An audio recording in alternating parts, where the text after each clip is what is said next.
ముఖవీణ వాయించు ముఖ్యుడొకండు రాగమాలాపించు రమణులిద్దరు నిండి వేడుకతోడ నిలిచిరి వెనుక అని పల్నాటి వీర చరిత్రలో 600 ఏళ్ల కిందట శ్రీనాథుడు వర్ణించిన వాద్యమిది.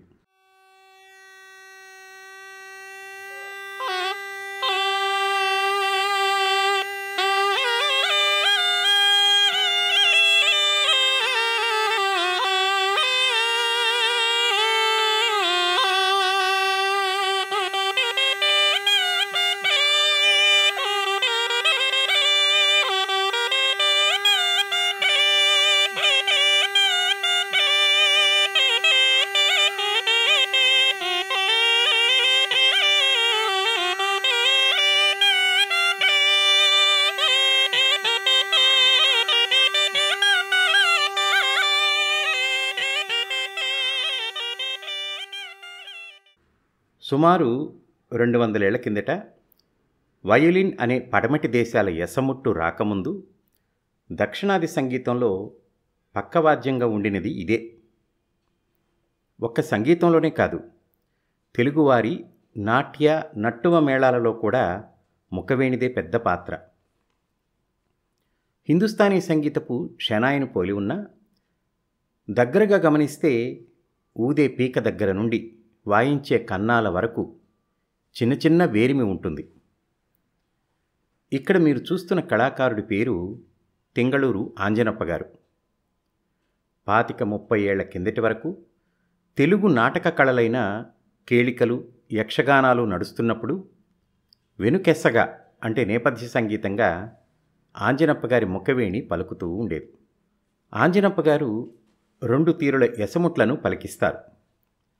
నోటిలో నట్టనడుమున ముఖవేణిని ఉంచుకొని దానికి ఒకవైపున జీనుగోవిని మరొక వైపున వట్టిగోవిని పెట్టుకుని వాయించేది ఒక తీరుది. ఒక ముక్కులో పిల్లనగోవిని మరొక ముక్కులో వట్టిగోవిని నోటిలో తిత్తిగోవిని పెట్టుకుని పలికించేది మరొక తీరుది. ఆంజనప్ప గారు తిత్తిగోవిని ఊదడం లేదిక్కడ. అడిగితే తోలుతో చేసిన తిత్తిగోవిని ఎలుకలు కొట్టేసినాయని మరలా తయారు చేసుకుని ఓపిక లేక వదిలేసినానని అన్నారు. వీరు చూపించేదే మరొక విద్య ఉంది. 2 ముక్కు గొట్టాలలోనూ చెరొక గొట్టాన్ని ఉంచుకుంటారు. ఒక గొట్టంలో నుండి మనం నీళ్లను పోస్తూ ఉంటే ఆ నీటిని ముక్కు లోపలకు పీల్చుకొని మరొక గొట్టం ద్వారా బయటకు పంపుతారు. యోగాలో దీనినే జలనేతి అంటారు. అయితే ఆంజనప్ప గారు జలనేతిని చేస్తూనే అదే పొద్దులో నోటితో ముఖవేణిని వాయిస్తుంటారు. సింధు, పంజాబ్, మార్వాడ్ తావులలో కూడా ఇట్లా నోటిలో పక్కపక్కన 2 వాద్యాలను పెట్టుకుని మోగించే వాద్యం ఒకటి ఉంది. అల్గోజ్ అని పిలిచే ఆ వాయిద్యాన్ని పలికించేవారు కొందరైనా మిగిలినారు, కానీ ముఖవేణి కళాకారుడిగా ఆంజనప్ప గారు ఒక్కరే మిగిలిన్నారు. వీరుండేది కర్ణాటక చిన్నబళ్ళాపురం జిల్లాలోని గవికుంటపల్లి అనే ఊరిలో. కన్నడ నుడిలో దీనినే గవికుంటె హళ్ళి అని అంటారు. ఆంజనప్ప గారు ఇంట్లో మాట్లాడేది కుర్రు లేదా కుళువ అనే నుడిని.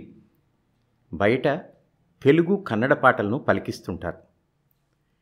ఈయన కర్ణాటకలో ఉన్నారు కాబట్టి వీరి ఆర్థిక పరిస్థితి బాగాలేకపోయినా గుర్తింపు కన్నా నోచుకున్నారు.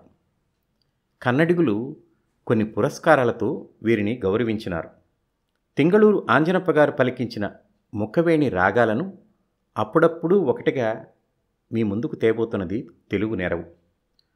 90వ పడికి దగ్గర పడుతున్న ఈ కళాకారుడిని ఇప్పటికైనా తెలుగు వాళ్ళని గుర్తించి గుండెలకు హత్తుకుందాం.